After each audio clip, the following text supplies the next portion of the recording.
Que la grâce, la miséricorde et la paix vous soient données de la part de Dieu notre Père et de Jésus-Christ notre Seigneur. Amen. Le texte biblique de ce jeudi 27 novembre 2025 est tiré du deuxième livre des Chroniques, au chapitre 5, du verset 2 au verset 14. Le thème qui nous conduit dans notre méditation est le suivant. Célèbre la gloire du Seigneur en communion avec les autres. Prions. Seigneur, ouvre nos cœurs et calme nos pensées. Accorde-nous d'écouter ta parole avec simplicité et de recevoir ce que tu veux nous dire aujourd'hui. Que ton esprit nous éclaire et nous guide. Amen.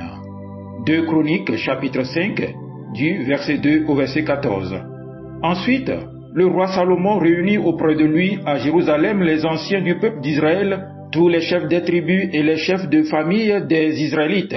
Il leur demande d'accompagner le coffre de l'alliance du Seigneur depuis la ville de David, appelée Sion, jusqu'au temple. Alors, tous les Israélites se réunissent auprès du roi Salomon pour la fête du 7e mois.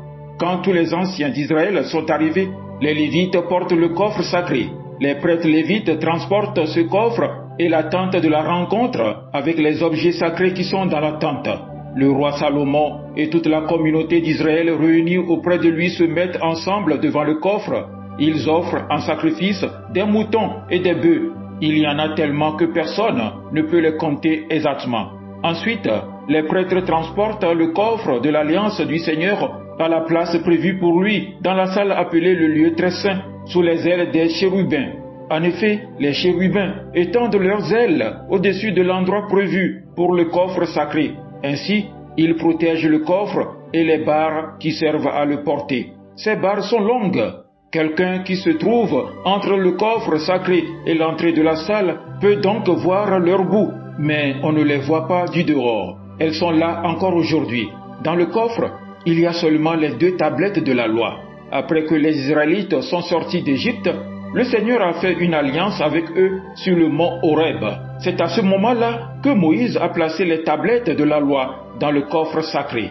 Les prêtres sortent du lieu saint. Tous les prêtres qui sont là se sont rendus purs sans respecter l'ordre des groupes. Les Lévites musiciens, Asaph, Éman, Yéduthun, leurs fils et les autres membres de leur clan sont habillés de lin. Ils se tiennent à l'est de l'autel avec des cymbales, des harpes et des cithars. Près d'eux, il y a 120 prêtres qui savent jouer de la trompette. Les joueurs de trompette et les chanteurs s'unissent en un même accord pour chanter la louange du Seigneur et lui rendre gloire. Dites merci au Seigneur, car il est bon et son amour est pour toujours. Ils sont accompagnés des cymbales et des autres instruments pour le chant. À ce moment-là, un nuage remplit le temple, la maison du Seigneur. À cause de ce nuage, les prêtres ne peuvent pas continuer leur service. En effet, le Seigneur remplit le temple de sa gloire. Amen.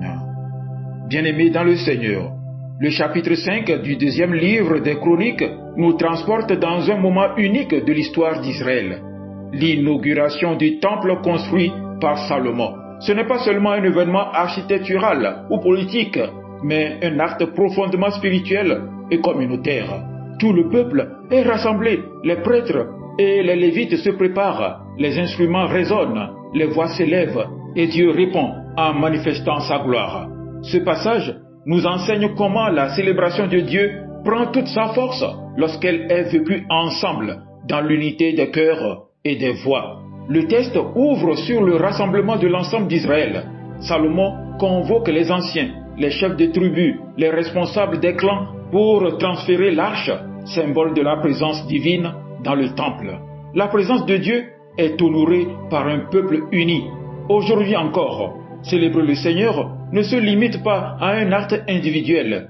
Bien que la foi soit personnelle, elle se nourrit et se déploie pleinement dans la communion fraternelle. Lorsque le peuple se réunit, chacun apporte sa part, sa louange, sa prière, son écoute, sa joie. Dieu se plaît à se révéler dans un peuple rassemblé autour de lui. Les prêtres, lévites, musiciens et chanteurs s'accordent comme un seul homme pour louer l'Éternel.